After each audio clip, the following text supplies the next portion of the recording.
नमस्कार, सलाम। उम्मीद है आप सभी स्वस्थ होंगे। आप सभी का मेरे चैनल स्वेट्स पैशन पे स्वागत है। आज हम कुछ नए स्टॉक ऑफ नॉलेज को बढ़ाएंगे और अपने एनवायरमेंटल वीडियोस के सीरीज़ में आज second video components and classification of environment को पढ़ेंगे। और चलिए तो फिर शुरू करते हैं। उससे पहले आप सभी से रिक्वेस्ट है कि प्लीज़ अभी तक अगर आपने मेरे चैनल को सब्सक्राइब नहीं किया है तो प्लीज़ सब्सक्राइब कर दीजिए, बेल बटन को प्रेस कर दीजिए और साथ में लाइक, कमेंट और शेयर करना नहीं भूलिएगा। ज़रूरी है आपका ये करना ताकि मेरे अंदर की एनर्जी बनी रहे। So let's begin to our video, and the topic is classification and components of environment. So our first topic is components of environment. इसको अलग अलग कैटेगरीज में हमने डिवाइड किया है। जो पहला कैटेगरी है कि एनवायरनमेंट मेनली कंसिस्ट ऑफ, जो एनवायरनमेंट का कंसेप्ट आपने पहले वीडियो में पढ़ लिया है। अगर आप उसे नहीं देखे हैं तो प्लीज़ ज़रूर से उस वीडियो को देखिए, क्योंकि ये एकदम बेसिक से मैंने स्टार्ट किया है और अगर आप स्टार्टिंग से ही पढ़ते चलेंगे, समझते चलेंगे तो आपका कंसेप्ट बिल्कुल क्लियर रहेगा। तो एनवायरनमेंट का कंसेप्ट पूरी तरह से हम लोगों ने पिछले वीडियोस में देख लिया है और साथ में ये भी देखा है कि what are the nature of environmental studies, कि इन्वायरमेंटल स्टडीज़ का नेचर किस तरह से है, वो कैसे मल्टीडिसिप्लिनरी है, किस तरह से हम इसको लाइफ साइंसेज में या सोशल साइंसेज में, ह्यूमैनिटीज़ में, केमिस्ट्री और केमिकल जो सब्जेक्ट होते हैं उसमें हम इसको पढ़ते हैं। आज जो वीडियो है वो कंपोनेंट्स ऑफ एनवायरनमेंट पे है और क्लासिफिकेशन ऑफ एनवायरनमेंट पे। तो सबसे पहले हम लोग कंपोनेंट्स ऑफ एनवायरनमेंट पढ़ते हैं। तो जो पहली कैटेगरी है इसमें एनवायरनमेंट को आप देख सकते हैं कि 4 भागों में डिवाइड किया गया है पूरे पर्यावरण को। Atmosphere, hydrosphere, lithosphere and biosphere, ये 4 कैटेगरी है। पूरे इन्वायरमेंट को 4 भागों में बांटा गया है। Atmosphere, hydrosphere, lithosphere and biosphere. अब हम लोग एक एक करके जानेंगे कि हम एटमॉस्फेयर किसको कहते हैं, हाइड्रोस्फीयर किसको कहते हैं, लिथोस्फीयर किसको कहते हैं और बायोस्फीयर किसको कहते हैं। सबसे पहले समझना है कि एटमॉस्फेयर किसको कहते हैं। तो atmosphere is gaseous layer enveloping the earth. Enveloping मतलब कि जिस तरह से एनवलप होता है, हम कोई चीज़ को चारों तरफ से, एनवलप क्या होता है कि हम कोई चीज़ को उसमें डाल देते हैं। जैसे मान लीजिए कि शादी में ही हमें कोई अगर किसी को कुछ देना होता है, गिफ्ट, कैश गिफ्ट देना होता है, तो एक पैसे को हम एक एनवलप में डाल देते हैं, नोट को, तो वो नोट चारों तरफ से किसी एक चीज़ से सराउंड हो जाता है। उसी तरह एटमॉस्फेयर जो है वो एक गैसियस लेयर है, मतलब गैस का लेयर है। ये हमें दिखाई नहीं देता पर महसूस हम कर सकते हैं, क्योंकि गैस जो है वो इनविजिबल है। कुछ गैसेस को छोड़ करके most of the gases are invisible in their nature. तो गैसियस लेयर जो कि अर्थ को चारों तरफ से सराउंड किया है उसको हम एटमॉस्फेयर कहते हैं। The atmosphere with oxygen in abundance is unique to earth and sustain life. Why our earth is totally different from the other planets. क्योंकि अर्थ के पास जो एक गैस है वो है ऑक्सीजन। ऑक्सीजन ही अर्थ को यूनिक कैरेक्टर प्रोवाइड करती है। वैसे जो हमारा एटमॉस्फेयर है, मतलब गैसियस लेयर जो चारों तरफ से अर्थ को सराउंड की हुई है, वो डिफरेंट गैसेस से मिल करके बनी हुई है। उसमें हम अगर कंपोनेंट के अकॉर्डिंग बांटे तो मेजर और माइनर और ट्रेसेस, ये 3 तरह के गैसियस जो सिस्टम है वो हमारे एटमॉस्फेयर में प्रेजेंट है। पहला मेजर कंपोनेंट्स में नाइट्रोजन है और ऑक्सीजन है। नाइट्रोजन जो है वो 78.08% है हमारे एटमॉस्फेयर में और ऑक्सीजन जो है वो 20.95% है। They both are major components, nitrogen and oxygen. The other minor components are argon. Argon 0.9%, 93%, and the other one is carbon dioxide 0.038%. So minor components are mainly argon and carbon dioxide, and the trace gases also present in atmosphere, traces of hydrogen, helium and noble gases. तो आप जानिए कि इस तरह से atmosphere अब आपको देखना है। एक ये चार्ट मैंने बनाया है, major layers of the atmosphere. इस एटमॉस्फेयर में कौन कौन से वो होते हैं लेयर्स। तो सबसे नीचे वाला जो हिस्सा होता है वो ट्रोपोस्फेयर का होता है, फिर स्ट्रेटोस्फेयर का होता है, उसके ऊपर स्ट्रेटोस्फेयर, उसके ऊपर मेसोस्फेयर और उसके ऊपर थर्मोस्फेयर। इन चारों लेयर को भी हम लोग अभी डिटेल में पढ़ेंगे। अगर एल्टीट्यूड की बात की जाए, मतलब फ्रॉम द अर्थ, मतलब नीचे से ऊपर की तरफ, तो ट्रोपोस्फेयर 0 से 20 किलोमीटर ऊपर तक जो है वो ट्रोपोस्फेयर है। वहाँ पर जो टेम्परेचर है वो 15 to -56 डिग्री तक चला जाता है। और यहाँ पर इम्पॉर्टेंट केमिकल स्पीशीज़ कौन कौन सी हैं?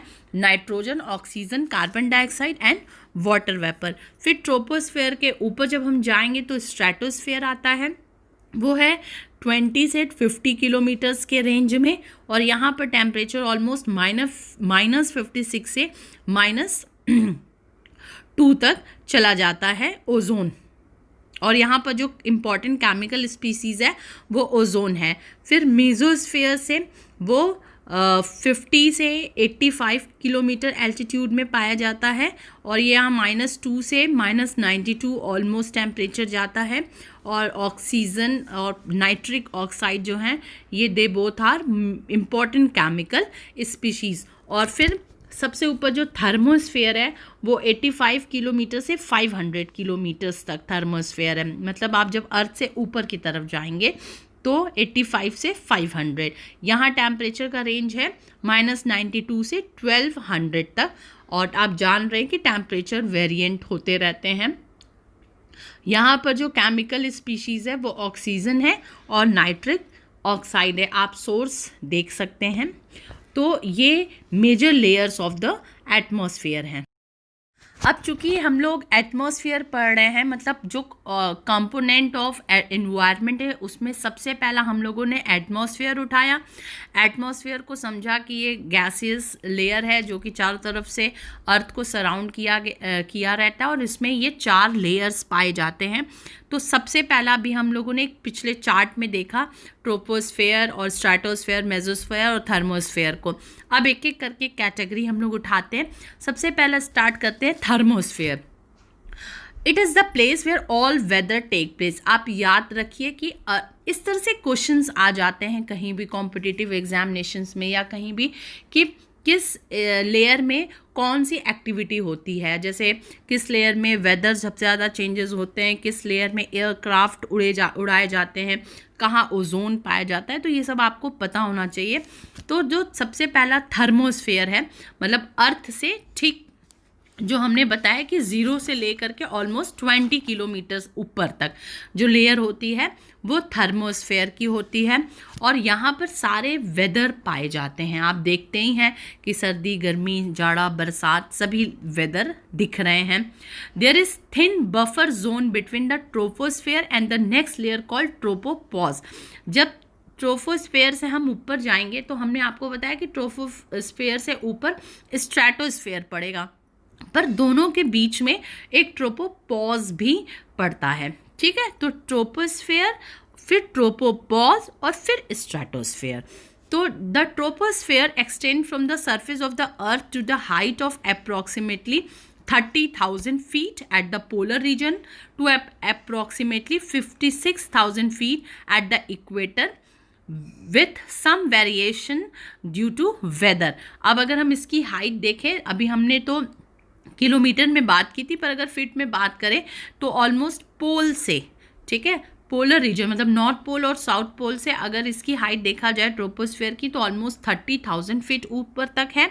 और अगर इक्वेटर से देखा जाए तो ये ऑलमोस्ट 56,000 फीट ऊपर तक है। Although variations do occur, the temperature usually declines with increasing altitude in the troposphere। Troposphere में जैसे जैसे हम ऊपर की तरफ जाएंगे, ठीक है, मतलब 0 किलोमीटर से 20 किलोमीटर जब हम धीरे धीरे ऊपर की तरफ जाएंगे तो टेम्परेचर गिरेगा, because the troposphere is mostly heated through energy transfer from the surface. In the context of water, the majority of the atmospheric water vapor or moisture is found in the troposphere. तो यहाँ पर moisture भी पाया जा रहा है, water vapor भी है. Most conventional aviation activities take place in the troposphere. तो ट्रोपोस्फेयर को आपने समझ लिया. अब हम नेक्स्ट चलते हैं स्ट्रेटोस्फेयर की तरफ. The troposphere and the stratosphere are separated by the boundary called tropopause. अभी पिछले पेज पे मैंने बताया कि ट्रोपोस्फियर और स्ट्रेटोस्फियर के बीच में एक ट्रोपोपॉज पड़ता है. The troposphere is characterized by the rapid vertical transport and mixing caused by the weather disturbances. The stratosphere is characterized by very weak transport and mixing. यहाँ पर जो एयर फ्लो का मिक्सिंग होता है वो बहुत कम होता है in comparison to stratosphere. in comparison to troposphere. In stratosphere air flow is mostly horizontal. यहाँ पर air flow जो है वो horizontally move करता है. The thin ozone layer in the upper stratosphere has high concentration of ozone, which is important for man's survival and for the survival of life on earth, as it absorbs the ultraviolet radiations from the sun that would otherwise be deadly. हमें सभी को पता है ozone layer के बारे में, तो आप याद रखिएगा कि स्ट्रेटोस्फेयर के ऊपरी हिस्से पे ओजोन लेयर पाया जाता है, जो कि इस अर्थ पे जो लाइफ है ये इस ओजोन लेयर की वजह से ही है, क्योंकि सन के जो भी हार्मफुल अल्ट्रावायलेट रेज होते हैं वो इसे एब्जॉर्ब कर लेता है ओजोन लेयर. अब नेक्स्ट पढ़ते हैं मेसोस्फेयर को, कि it is the third layer of the atmosphere directly above the stratosphere and directly below the thermosphere. मतलब ये एक सैंडविच है, नीचे इसके स्ट्रेटोस्फेयर है और ऊपर इसके थर्मोस्फेयर है, और दोनों के बीच में मेसोस्फेयर पाया जाता है. In mesosphere temperature decreases and altitude increases. जैसे जैसे हम मेसोस्फेयर में हाइट में ऊपर चलते जाएंगे टेम्परेचर घटता जाएगा. This characteristics is used to define its limit. It begins at the top of the stratosphere, sometimes called the stratopause, and ends at the mesopause, which is the coldest part of the Earth atmosphere, with temperature below -143 degree centigrade, -225 degree Fahrenheit, and 130 Kelvin. अभी हमने बताया कि जो mesosphere में जैसे जैसे हम height पे चलते जाएंगे, मतलब एल्टीट्यूड जैसे जैसे बढ़ता जाएगा टेम्परेचर डिक्रीज़ होता जाएगा. तो जहाँ से मेसोस्फेयर का स्टार्टिंग है वहाँ पर टेम्परेचर ज़्यादा रहेगा, और at the end of the mesosphere वहाँ पर टेम्परेचर सबसे कम रहेगा, जिसको कि हम मेसोपॉज भी कह सकते हैं. वहाँ पर टेम्परेचर -140 डिग्री तक पहुँच जाता है, और अगर कैल्विन और फ़ारेनहाइट में हम बात करेंगे तो -225 डिग्री फ़ारेनहाइट एंड 130 Kelvin.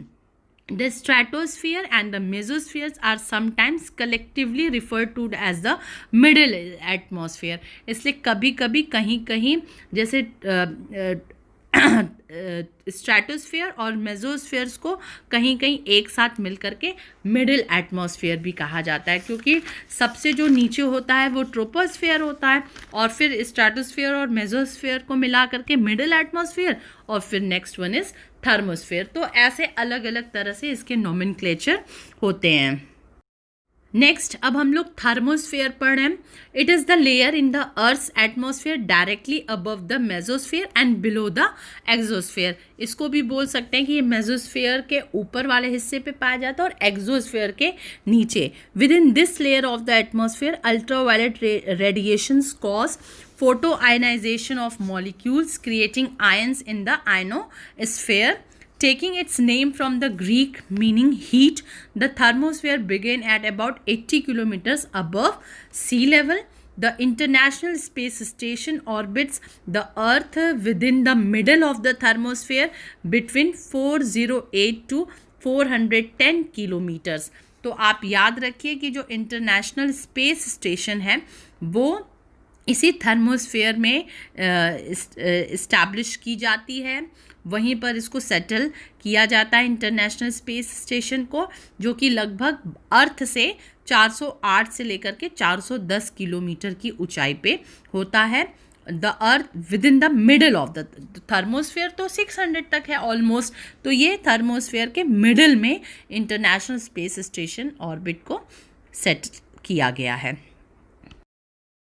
तो हम लोगों ने जो कंपोनेंट्स ऑफ एनवायरनमेंट की शुरुआत की थी और बताया था कि जो एनवायरनमेंट है वो mainly consist of atmosphere, hydrosphere, lithosphere और बायोस्फीयर। तो अभी हम लोगों ने सिर्फ एटमॉस्फेयर को पढ़ा, एटमॉस्फेयर को समझा और उसके अलग अलग जो लेयर्स हैं, ट्रोपोस्फेयर, स्ट्रैटोस्फेयर, मेसोस्फेयर, थर्मोस्फेयर, एक्सोस्फेयर, उसको अभी जानने की कोशिश की। अब हम समझेंगे कि हाइड्रोस्फेयर क्या होता है। तो hydrosphere comprise of all forms of water bodies on earth including oceans, seas, rivers, lakes, ponds, streams, etc. तो इस पृथ्वी पे जितनी भी लिक्विड चीज़ें हैं, वाटर बॉडीज़ जो हैं, वो चाहे ओशन ले लीजिए, सीज ले लीजिए, रिवर, लेक्स, पॉन्ड, स्ट्रीम, जो भी आप लीजिए, they all are in hydrosphere. वो सभी हाइड्रोस्फेयर में हैं। It covers almost 70% of earth surface. हम कहते हैं भी कि हमारे अर्थ पे 70% पानी है और 30% लैंड है।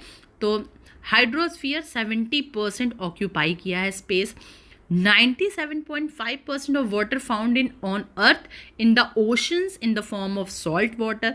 और जो इस पूरा पानी है हमारे धरती पे, उसमें से 100% अगर पानी है तो 97.5% of water found in ocean में पाया जा रहा है। And obviously they are in form of salt and only 2.5% of water on earth is fresh water. और सिर्फ लगभग 2.5% ही पानी जो है फ्रेश वाटर है। अब इसमें भी विडंबना देखिए कि ये फ्रेश वाटर होने का मतलब नहीं कि हमें 2.5% वाटर मिल जा रहा है पीने को, उसमें से भी out of this 30.8% is available as ground water. मतलब इस 2.5% का 30.8%, मतलब अगर इसको टोटल 100% मान लिया जाए तो उसका 30.8% ग्राउंड वाटर में है और 68.9% फ्रोजन फॉर्म में, इन फॉर्म ऑफ ग्लेशियर्स। तो कितना बचा? फिर बचा सिर्फ 0.3%। तो पूरे पानी में से only 0.3% is available in river, reservoirs and lakes and which are easily accessible to man। और यही हिस्सा जो है वो इंसान तक पहुँचे। अब हम इसमें नहाए या खाए या और एक्टिविटीज़ करें वाटर से रिलेटेड, अब ऑल डिपेंड ऑन यू। इसीलिए बार बार आज के समय में वाटर क्राइसिस की बात की जा रही है कि पानी बचाया जाए और हम सभी को ये सोचना होगा कि किस तरह से हम वाटर सेविंग की बात करें। क्योंकि आपने देखा पूरा सिनेरियो कि 70% वाटर है हमारे अर्थ में, उस 70% का मतलब अगर उसको 100% देखें तो उसका 97.5% तो ओशन में है। मतलब 97.5% तो सॉल्ट वाटर चला गया, ख़त्म करो, एक किनारे करो उसको। फिर जो 2.5% है वो फ्रेश वाटर बचा। अब उस 2.5% फ्रेश वाटर में 30.8% तो ग्राउंड में चला गया, अब और 68.9% ग्लेशियर्स में चला गया। अब क्या बचा? कुल मिला करके हमारे पास we have only 0.3% of water, और उसको हम उसका चाहे जिस भी चीज़ों में अपने यूज़ करें। इस वजह से पानी की समस्या, जिसको बहुत नॉलेज नहीं है इस तरह का, वो देखता रहे चारों तरफ तो पानी पानी है, कहाँ पानी की कमी है, कहाँ पानी की कमी है। पर ऐसे नहीं है। आप रियल जब फेस देखेंगे और दूसरों को बताने की कोशिश करिए कि ये है हमारे यहाँ वाटर का जो डिवीज़न है वो इस तरह का है। अब बताइए कि कितना पीने योग्य पानी हमारे पास बचता है। नेक्स्ट हम चलते हैं लिथोस्फीयर के तरफ। और एटमॉस्फेयर पढ़ लिया, हाइड्रोस्फीयर पढ़ लिया। Atmosphere all gaseous form, hydrosphere all water bodies, and now we are moving towards lithosphere. It is the outermost layer of earth। अर्थ का जो अर्थ का सबसे outermost layer है जिसको हम क्रस्ट कहते हैं। आप ये रखिए कि अर्थ का जब हम मतलब जो अर्थ का लैंड है, मतलब जो आउटर लेयर है, उससे जब हम अंदर की तरफ चलेंगे तो तो अंदर की तरफ डिवीज़न है, जैसे सबसे ऊपर का जो हिस्सा होता है वो क्रस्ट होता है, फिर मेंटल और कोर, मतलब सबसे भीतरी हिस्सा जो होता है अर्थ का, जहाँ तक अभी हम लोग नहीं पहुँचे हैं अंदर की तरफ, कोर उसको हम कहते हैं। तो क्रस्ट, मेंटल और कोर। तो लिथोस्फीयर मेनली जो होता है वो क्रस्ट और जो अपर मेंटल हिस्सा है, मतलब क्रस्ट के बाद आप मेंटल की तरफ जाएंगे तो मेंटल में जो उसका ऊपर वाला अपर मेंटल पोर्शन है उनको मिला करके लिथोस्फीयर बनता है। Its depth can reach up to 100 kilometre and is found on both land and ocean. और जो इसका है, अगर हम अर्थ के सरफेस से नीचे की तरफ जाएंगे तो ऑलमोस्ट 100 किलोमीटर तक ये पाया जाएगा लिथोस्फीयर, और ये लैंड पे भी और ओशन में भी। तो लैंड में इसको कहेंगे टेरेस्ट्रियल क्रस्ट और ओशन में कहेंगे इसको oceanic crust. The lithosphere is the solid outer part of the earth including the brittle upper portion of the mantle and the crust। वही जैसे बताया, आप इस डायग्राम में देख लीजिए, पहले आप ये सर्कल वाले में देख लीजिए कि ये जो सर्कल है वो अर्थ है और ये अलग अलग वो हैं सारे लैंड बॉडीज़ हैं, और जिसको अलग अलग हम वो कहेंगे लैंड सरफेस, और बाकी ये पानी से भरा हुआ है। और इसमें जो ऐसे बॉक्स जैसा निकला है वो एक तरह से समझिए कट करके अगर किसी चीज़ को निकाल दिया जाए तो उस तरह का ये डिज़ाइन दिख रहा है। उसमें देखिए सबसे आउटर लेयर क्रस्ट है, फिर उसके बाद अपर लेयर अपर मेंटल कहा जाता है, फिर लोअर मेंटल कहा जाता है, फिर आउटर कोर कहा जाता है और फिर इनर कोर कहा जाता है। आप नीचे ये ट्रायंगल वाला जो एक तरह का है डायग्राम, अपोजिट ट्रायंगल समझिए, पिरामिड टाइप, तो आप इसमें देख सकते हैं कि जो क्रस्ट होता है वो 40 किलोमीटर्स तक दिख रहा है, और अपर मेंटल फिर है, फिर लोअर मेंटल है, फिर आउटर कोर है, फिर इनर कोर है। माना जाता है कि जो अर्थ का है रेडियस वो ऑलमोस्ट 6370 किलोमीटर डेप्थ है, मतलब ये बीच वाला पोर्शन अर्थ का। तो जो लिथोस्फीयर है वो 100 किलोमीटर्स तक है। इसका मतलब कि क्रस्ट और अपर मेंटल पार्ट्स को मिला करके हम लिथोस्फीयर को जानते हैं। अब नेक्स्ट आता है बायोस्फीयर। बायोस्फीयर क्या है कि refers to all the regions on the earth where life exist, मतलब जहाँ भी जीवन है इस पृथ्वी पे वो सारा बायोस्फीयर का है। वो चाहे जीव हो, जंतु हो, पेड़ हो, पौधे हो, इंसान हो, कुछ भी हो, जो भी लिविंग ऑर्गेनिज्म है, जहाँ भी लाइफ एग्जिस्ट है, that's are the part of biosphere. The ecosystem that support life could be soil, air, water or land. The term biosphere was coined by the geologist Edward Swiss, who used this term for the place on earth where life can be found. Biosphere refers to the sum total of all living matter, the biomass or the biota. It extends from the polar ice caps to the equator, with each region harboring some life from suitable to the conditions here. तो आप biosphere को समझ गए। ये जो कुछ term आए इसमें, जैसे इकोसिस्टम आया है, बायोटा आया, बायोमास, इन सब का एक टर्मिनोलॉजी का अलग से मैं वीडियो बनाऊंगी जिसमें कि इन्वायरमेंट से रिलेटेड जो अलग अलग टर्म्स चलते हैं उसको डिफ़ाइन करने की कोशिश करूंगी कि आप समझिए कि छोटे छोटे ये टर्म्स कौन कौन से हैं।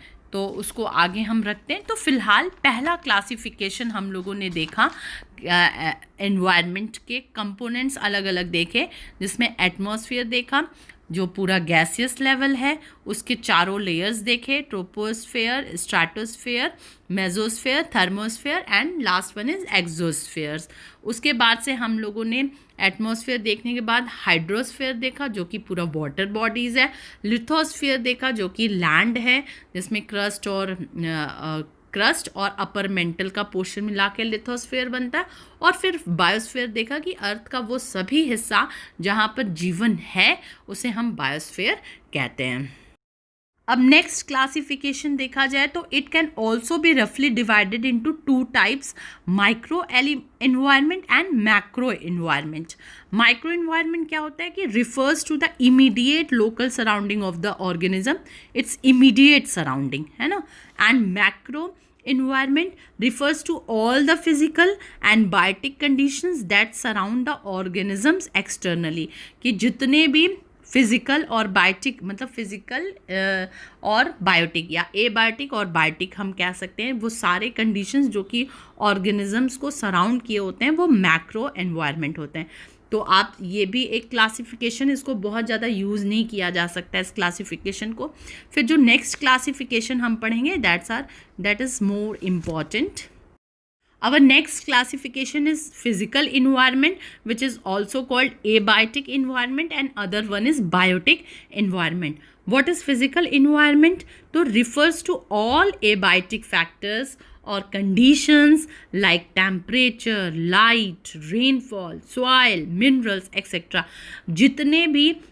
जितने भी एबायोटिक फैक्टर्स, मतलब नॉन लिविंग फैक्टर्स भी जिसको हम कह सकते हैं, जिसमें टेम्परेचर आता है, लाइट आता है, एयर आता है, रेनफॉल होता है, सॉइल होता है, मिनरल्स होता है, ये सारे हमारे फिजिकल इन्वायरमेंट होते हैं, जिसको हम एबायोटिक इन्वायरमेंट भी कहते हैं। इट कंप्राइज ऑफ, अब इसमें क्या क्या चीज़ें आ जाएंगी, सारे एटमॉस्फेयर, लिथोस्फीयर और हाइड्रोस्फीयर। अभी ना हमने पढ़ा पिछले स्लाइड्स में कि एटमॉस्फेयर क्या है, सारे गैसियस फॉर्म, लिथोस्फीयर लैंड और हाइड्रोस्फीयर वाटर बॉडीज़। तो इसमें सारे, और जो बायोस्फीयर बचा वो बायोटिक एनवायरनमेंट में आएगा। तो फिर से एक बार समझिए कि फिजिकल इन्वायरमेंट, इसे हम एबायोटिक इन्वायरमेंट भी कहते हैं। एबायोटिक इन्वायरमेंट क्या, कौन सा इन्वायरमेंट होता है कि जब हम अपने चारों तरफ से टेम्परेचर से, लाइट से, रेनफॉल से, सॉइल से, एयर से, मिनरल से, इन सभी चीज़ों से सराउंड होते हैं, तो वो फिजिकल होता है। और इसको हम ये भी कह सकते हैं कि it comprise of atmosphere, lithosphere and hydrosphere. It can be described as anything which we can physically experience through our sense. हम इसको ऐसे भी डिफाइन कर सकते हैं कि जिन भी चीज़ों को हम अपने सेंस ऑर्गन से फील करते हैं, जैसे स्मेल, साइट मतलब देखना, हियरिंग सुनना, एंड और टेस्ट से, ये सारे हमारे physical experience. It includes both the natural environment and human made environment. जैसे ह्यूमन मेड इन्वायरमेंट में क्या हुआ, तो जैसे जो भी इंसानों ने बनाई है जिन जिन चीज़ों को, वो सब फिजिकल इन्वायरमेंट में आएंगे। उसी तरफ नेक्स्ट हैंड हम देखें तो जो बायोटिक इन्वायरमेंट होते हैं, ये सारे लिविंग फॉर्म्स, जिसमें प्लांट, एनिमल्स और माइक्रो ऑर्गेनिजम्स, मतलब फ्लोरा, फोना एंड माइक्रोबिया, ये सारे चीज़ें मिला करके जितने भी लिविंग ऑर्गेनिजम्स हैं वो सब बायोटिक इन्वायरमेंट में आएंगे।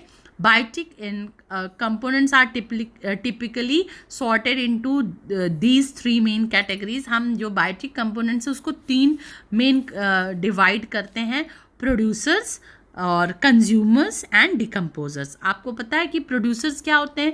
प्रोड्यूसर्स वो होते हैं जो ऑटोट्रॉप्स होते हैं, मतलब अपना खाना खुद बनाते हैं। कौन से प्रोसेस के थ्रू? तो फोटोसिंथेसिस के थ्रू। आप प्लांट्स को देखते हैं कि लाइट से, सॉइल से, वाटर से, इन सब से मिला करके वो अपना खाना खुद बनाते हैं। पर जो कंज्यूमर होते हैं वो फूड के लिए उन प्रोड्यूसर्स पे डिपेंड होते हैं। जैसे गाय हो गई, गाय क्या है कि वो उसी घास को खाएगी, वो अपना खाना तो खुद बनाएगी नहीं। तो ये हेट्रोट्रॉप्स होते हैं और depend upon producers for food, खाने के लिए वो प्रोड्यूसर्स पे डिपेंड होते हैं। और जो डिकम्पोजर्स होते हैं ये break down chemicals from producers and consumers PNC into simpler form which can be reused. Decomposers क्या होते हैं कि जो ये प्रोड्यूसर्स और कंज्यूमर्स के जो केमिकल की चीज़ होती है उनको तोड़ते जाते हैं और ताकि फिर वो एनवायरनमेंट में मिल करके रीयूज्ड हो सके। अगर हमारे यहाँ डिकम्पोजर्स नहीं होंगे तो आप सोच सकते हैं कि जो चीज़ जैसे सड़ी, जैसे अगर कोई कुत्ता मर गया और है कहीं पर पड़ा हुआ, और अगर डिकम्पोजर्स नहीं रहेंगे तो वो कुत्ता वैसे ही पड़ा रह जाएगा। तो there is very important role of decomposers in this environment.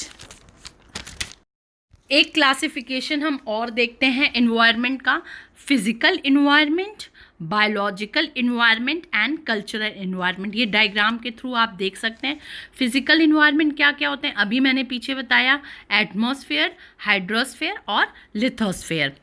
फिर सेकंड बायोलॉजिकल इन्वायरमेंट क्या है, तो फ्लोरल, फॉनल मतलब प्लांट्स, एनिमल्स एंड माइक्रोबिया, और एक बहुत इम्पॉर्टेंट इन्वायरमेंट का पार्ट होता है कल्चरल इन्वायरमेंट, जिसको कि हमने कभी ध्यान ही नहीं दिया, जिसमें कि हमारी सोसाइटी, इकोनॉमी एंड पॉलिटिक्स, ये 3 चीज़ आती हैं। इन तीनों को मिला करके कल्चरल इन्वायरमेंट का फ्रेम होता है। तो अभी तक ज़्यादा हमारा दिमाग इस फिज़िकल इन्वायरमेंट की तरफ जाता था, बहुत थोड़ा सा गया तो बायोलॉजिकल इन्वायरमेंट की तरफ गया। पर हमारे जैसे ये 2 इन्वायरमेंट बहुत ज़रूरी हैं, उसी तरह से कल्चरल इन्वायरमेंट का भी बहुत इम्पॉर्टेंट रोल है।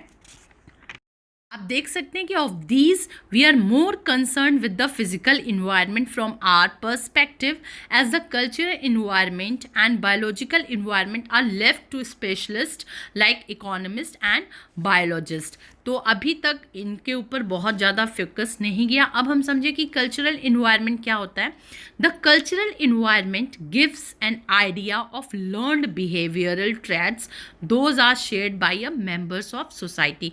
जब हम एक दूसरे से, एक इंसान से दूसरे इंसान होने के नाते जब हम कुछ बिहेवियर सीखते हैं, हमारा कल्चरल इन्वायरमेंट उससे बनता है। एक एग्जाम्पल देखा जाए कि if a person born in India and living in India, एक इंसान जो कोई जन्म लेता है भारत में और पल बढ़ भी रहा है भारत में, and a person born in India and living in Australia, पर एक वही इंसान जो जन्म लिया है भारत में पर पल रहा है और रह रहा है वो ऑस्ट्रेलिया में, would have 2 different cultural environment. उन दोनों का ही कल्चरल इन्वायरमेंट बिल्कुल अलग होगा, which they have to adopt to. और क्योंकि वो वैसा अडॉप्ट किए, इंडिया में रहने वाला का कल्चरल इन्वायरमेंट अलग होगा और ऑस्ट्रेलिया में रहने वाले बंदे का जो कल्चरल इन्वायरमेंट है वो बिल्कुल अलग होगा, भले ही दोनों ने ही भारत में जन्म क्यों ना लिया हो। The cultural environment can be divided into 3 subheads, namely cultural environment को हम 3 भागों में बांटते हैं, social environment, economic environment and politics environment. तो सोशल इन्वायरमेंट क्या है? Reflects the traditions that he or she was grown, lives in and the community to whom the individual interacts। जैसे हम अपने सोसाइटी में जन्म लिए, वहीं पल बढ़ रहे हैं और दूसरे लोगों से लगातार इंटरेक्ट कर रहे हैं, तो उससे जो वातावरण निर्मित हो रहा है वो हमारा सोशल इन्वायरमेंट बन रहा है। इकोनॉमिक इन्वायरमेंट क्या होता है? Refers to the set of factors that surround the organism involving monetary, natural and human resources that influence the behaviour of particular organism. हमारी जो मॉनेटरी सिस्टम होती है वो भी एक ऑर्गेनिजम्स पे बहुत अलग रोल प्ले करती है। तो इस तरह से भी इकोनॉमिक इन्वायरमेंट बनता है। And the last one is political environment, involves the environment involving conflicting interactions between the other organisms, often resulting in the formation of alliance and coalitions and used to resolve the conflict and achieve the goals। Political environment में आप देखते हैं कि एक कुछ मिली जुली सरकार बनती है, कुछ हंग गवर्नमेंट बनती है, एक दूसरे से अलायंस करके भी बनती है, कोलिशंस करके भी बनती है, आपस में एक दूसरे से इंटरेक्शन होता है, उसमें कभी कन्फ्लिक्ट भी होता है। तो इस तरह से ताकि इस सिस्टम को हम चला सके, तो ये पॉलिटिकल इन्वायरमेंट है। The most important things about the cultural environment is that it cannot be physically represented, but it is there anyway। हम ये नहीं कह सकते कि ये कल्चरल इन्वायरमेंट है, क्योंकि इसका फिजिकल जो अपीयरेंस है वो नहीं है, पर रोल बहुत बड़ा है सोसाइटी में। The study of this aspects of environment is taken care by economist, sociologist, politicians and other such people. तो शुरू से ही हम अगर फिज़िकल इन्वायरमेंट की बात की जाए तो शुरू से ही जो इन्वायरमेंटलिस्ट हैं वो उसका केयर करते थे, वो अपने फिज़िकल इन्वायरमेंट को पढ़ना समझना। फिर जो बायोलॉजिस्ट आए वो शुरू से ही जो बायोलॉजिकल इन्वायरमेंट है जिसमें फ्लोरा, फौना और माइक्रोबिया है, उनको वो पढ़ने और समझने का कार्य करते रहे। पर बहुत दिनों तक ये कल्चरल इन्वायरमेंट का पार्ट छूटा रहा था, और अब ये कल्चरल इन्वायरमेंट के पार्ट्स को इकोनॉमिस्ट, सोशियोलॉजिस्ट, पॉलिटिशियंस ये सब लगातार अध्ययन कर रहे हैं। तो मेरे ख्याल से आप लोगों को ये जो वेरियस कंपोनेंट्स हैं और क्लासिफिकेशन है एनवायरनमेंट का, वो अब अच्छी तरह से समझ में आ गया होगा। तो यहीं पर ये वीडियो ख़त्म होता है और कुछ सोर्सेज मैंने दिए हुए हैं थोड़े बहुत, जहाँ से मैंने हेल्प ली है, तो आप उसको भी देख सकते हैं। और ध्यान रखिएगा कि आप ये सारे कंसेप्ट को पूरा ध्यान से पढ़े। ऐसे बढ़ा करके वीडियो देख के पढ़ने से बहुत सारे कंसेप्ट हमारे छूटे रह जाते हैं। तो आप वीडियो को कंप्लीट देखिए, कंप्लीट इन्फॉर्मेशन लीजिए, और तब आप एक एक करके, चूँकि मैं सीरीज़ चला रही हूँ, तो अगर आप इसी सीरीज़ के साथ मुझसे जुड़ गए तो आपका मेरे ख्याल से कुछ महीनों में इन्वायरमेंटल स्टडीज़ की तरफ अगर रुझान है, अगर नहीं भी है तो भी मैं पूरी कोशिश करूँगी कि इसको इंटरेस्टिंग वे में मैं आपको पढ़ाऊँ। और आप प्लीज़ कोशिश करिए कि लगातार आप पढ़ते रहें। और तब तक के लिए नमस्कार। मैं अगले वीडियो के साथ फिर आप सभी से मिलूँगी। Bye bye, take care.